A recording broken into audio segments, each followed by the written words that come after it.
Un avion peut toucher la piste à près de 150 nœuds, mais à cet instant précis, les roues de son train d'atterrissage sont encore complètement immobiles.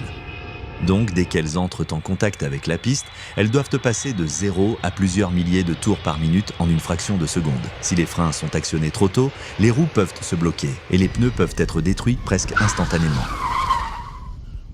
Pour ralentir un avion en toute sécurité après l'atterrissage, 4 principaux systèmes de freinage travaillent ensemble. Pendant le vol, le train d'atterrissage reste rentré à l'intérieur des ailes ou du fuselage afin de réduire la traînée. Puis, pendant la phase d'atterrissage, les trappes du carénage s'ouvrent et le train d'atterrissage commence à se déployer. Pour préparer le toucher des roues, un actionneur hydraulique déploie le train d'atterrissage. En raison des forces immenses en jeu, les contrefiches latérales apportent un soutien essentiel. Cependant, pour une stabilité maximale, une jambe de verrouillage mécanique garantit que le train reste bien fixé et ne s'effondre pas au moment de l'impact. Le train d'atterrissage avant se déploie également de manière similaire, mais sa conception est légèrement différente. Il utilise un système à crémaillère et pignon qui permet à l'avion de se diriger lorsqu'il se déplace sur la piste. Lorsque les roues touchent la piste, elles accélèrent presque instantanément, passant de 0 rotation à une vitesse de rotation très élevée. En même temps, le train d'atterrissage doit supporter plusieurs tonnes de poids de l'avion. C'est pourquoi il fonctionne comme un système de suspension entre la structure de l'avion et les roues, en aidant à absorber le choc important du toucher des roues. Le train d'atterrissage utilise une jambe de force oléopneumatique. Dans ce système, le cylindre supérieur est relié à la structure de l'avion, tandis que le piston à l'intérieur est relié à l'ensemble de roues. Le piston contient un orifice et une aiguille de dosage est placée à l'intérieur. La forme de cette aiguille devient progressivement plus large vers son extrémité inférieure. De l'azote sous pression est introduit dans la partie supérieure du cylindre.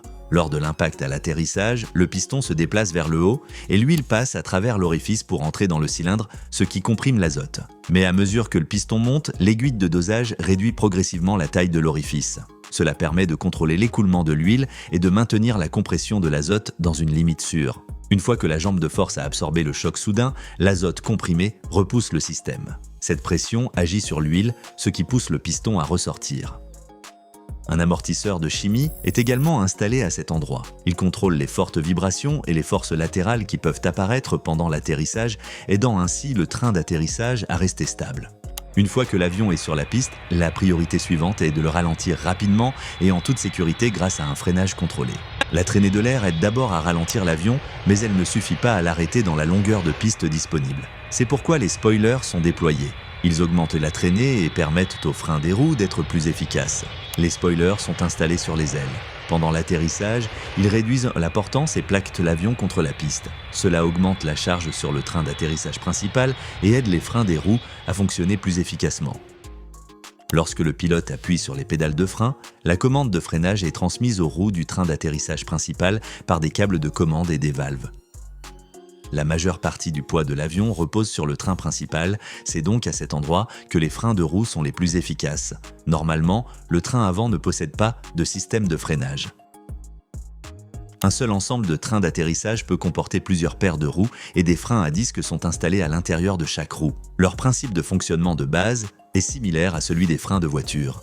Mais le freinage d'un avion génère une quantité énorme de chaleur. C'est pourquoi les freins d'avion utilisent plusieurs disques en carbone. Des clavettes d'entraînement sont installées à l'intérieur de la roue et les disques en carbone sont montés sur ces clavettes. Ces disques tournent avec la roue, c'est pour cela qu'on les appelle des disques rotors en carbone. Les disques stator restent immobiles et sont fixés à l'essieu. Une plaque d'extrémité est installée d'un côté et une plaque de pression est installée de l'autre côté. Lorsque l'ensemble de roues est installé, les disques rotors en carbone se placent entre les disques stator en carbone. Un logement de pistons est installé au-dessus de la plaque de pression et il contient plusieurs pistons. Lorsque les freins sont actionnés, ces pistons poussent la plaque de pression et les disques stator vers la plaque d'extrémité. Cela comprime les disques rotors et applique une force de freinage sur la roue. Lorsque les freins sont actionnés, une friction se crée entre les pneus et la piste, ce qui aide à ralentir l'avion. Mais si la force de freinage est trop élevée ou si la piste n'offre pas assez d'adhérence, le pneu peut glisser voire éclater. Comprenons cela avec un exemple simple.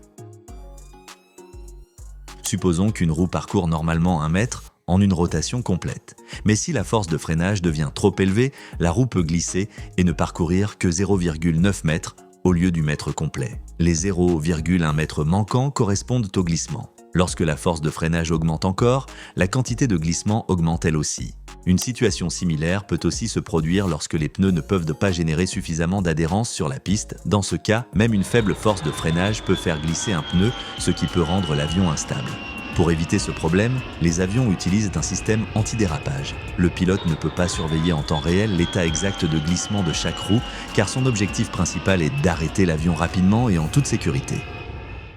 L'un des principaux composants du système antidérapage est le capteur de vitesse de roue, installé sur l'essieu de la roue. Le moyeu de roue est relié au rotor du capteur de vitesse, ce qui fait que le rotor du capteur tourne à la même vitesse que la roue. Près du rotor se trouve un stator qui contient un aimant permanent et une bobine. Lorsque le rotor tourne, les espaces présents dans le rotor modifient le flux magnétique. Lorsqu'un espace arrive devant le stator, le flux diminue et la réluctance augmente.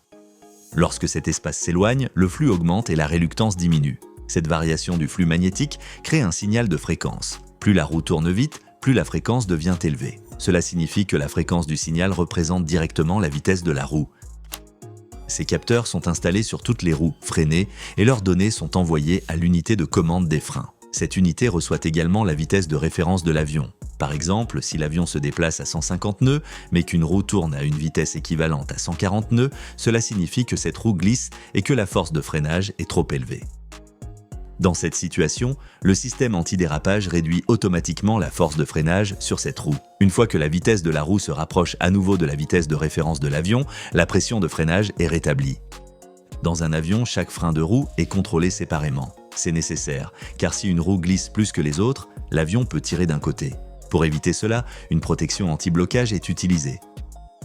Si la vitesse d'une roue chute d'environ 30% par rapport à la roue qui tourne le plus vite, le système relâche la pression de freinage sur cette roue. Une fois que la vitesse de la roue revient à la normale, la pression de freinage est de nouveau appliquée. Un système similaire est également utilisé dans les voitures. Dites-nous dans les commentaires comment il s'appelle. Une situation dangereuse peut se produire si les freins sont actionnés avant le toucher des roues. Les roues peuvent se bloquer et au moment où elles touchent la piste, l'intense friction peut endommager les pneus, voire les faire éclater. C'est pourquoi, en plus de la protection antidérapage, les avions utilisent aussi une protection au toucher des roues. Par exemple, ce train d'atterrissage possède 3 paires de roues, une paire avant, une paire centrale et une paire arrière. Pendant le toucher des roues, l'avion est légèrement incliné, donc les roues arrière touchent de la piste en premier.